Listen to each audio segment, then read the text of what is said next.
In July 2015, a healthy 12-year-old lion named Cecil was walking through his protected territory in Hwange National Park in Zimbabwe, home of a center for the study of lions. Unbeknownst to him, just as he was stalking his prey, he was being stalked himself.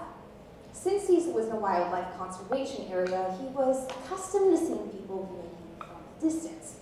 However, this time, his visitor, American dentist Walter Palmer, shot him with a bow and arrow and killed him. Cecil was shot in an area where he was supposed to be safe.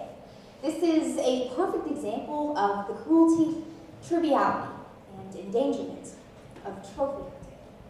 BBC News explained in 2018 that trophy hunting is the shooting of carefully selected animals, frequently big game, such as rhinos, lions, and elephants, for pleasure. People pay thousands of dollars to travel to places where these wild, desirable, and in many cases endangered animals are indigenous just to kill them. They then take home the bodies of their dead prey as souvenirs and display them or their parts. Many of us would like to think that as a developed society, we should be held to a higher standard and lead the charge against such barbaric practices. But sadly, our nation is now reversing its previous course of conservation and is instead becoming a primary culprit in the murder of innocent animals. In order to stop the slaughter and protect our planet's most majestic and vulnerable creatures, we will first explain the recent changes in policy, then examine the effects of those changes, and finally offer some simple solutions we can all implement to keep these trophy cases empty. Now, trophy hunting is not a new phenomenon, but it has only received attention, specifically from those in power, quite recently. According to the New York Times of March 2018, the Obama administration placed a ban on imports of big game carcasses from Zambia and Zimbabwe to the United States in 2014. However, in November 2017, the U.S. Fish and Wildlife Service under the Trump administration announced its decision to lift this ban. Time magazine of November 2017 reveals that the Fish and Wildlife Service claims that the hunting of endangered animals benefits both the impoverished countries where these hunts take place, as well as conservation efforts, which will receive monetary compensation from said hunts. However, National Geographic of November 2017 tells us that while between $100 and $400 million is supposed to be given to conservation, many groups have revealed that they have never seen any money due to governmental corruption. As a result of this policy shift, trophy hunting has expanded. The Guardian of July 2018 explains that President Trump has an advisory board regarding the issue of wildlife conservation to help him make decisions, including the repeal of the Obama ban. As their resolutions depict, the members of this board are not conservationists or zoologists. They are advocates of trophy hunting, and some of them are even hunters themselves. The New York Times adds that the NRA has been an avid supporter of the lifting of the ban and of trophy hunting in general, and many speculate that their influence on both the current administration as well as Congress had a great deal to do with this change in policy. Some people feel that the hunting and killing of these beautiful animals is wrong on simple ethical grounds, but obviously not everyone agrees. So let's instead focus on other quantifiable effects of trophy hunting. The first and most prominent effect, according to CNN in January 2018, is its direct contradiction of precautions for the preservation of animals. Many of the animals that are hunted are already endangered, such as elephants, giraffes, and rhinos. CNN of November 2018 reports that trophy hunting already bears responsibility for the white rhino being declared extinct. As Stephen Leahy of National Geographic explains, if trophy hunting remains legal, humans will be largely responsible for the extinction of many of our planet's most endangered species. Additionally, this practice negatively impacts the species' chances for long-term survival because of the killing of dominant males with the most desirable traits.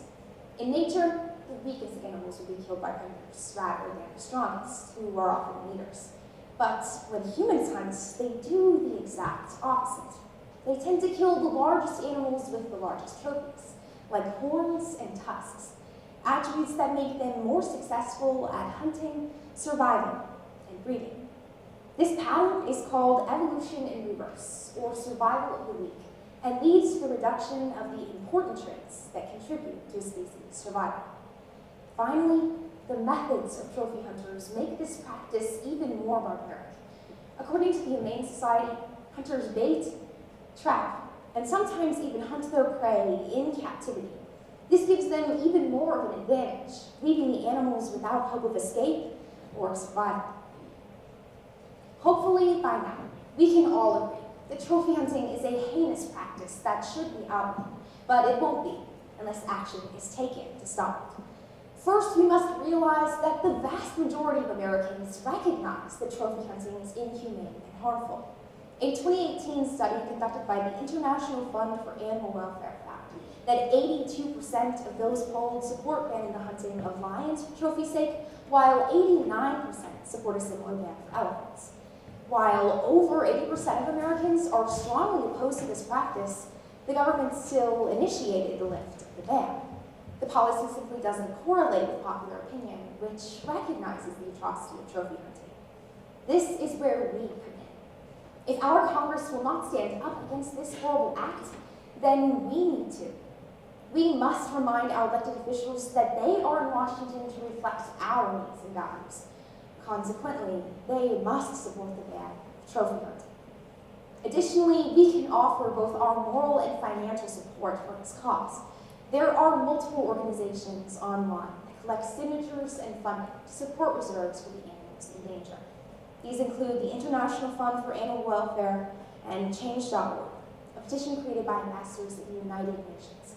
We must encourage organizations like these with our voices and our donations before it's too late. The most important thing we can do is talk about it. We need to educate our friends, our family members, our fellow competitors at forensics tournaments about this practice and the problems it causes.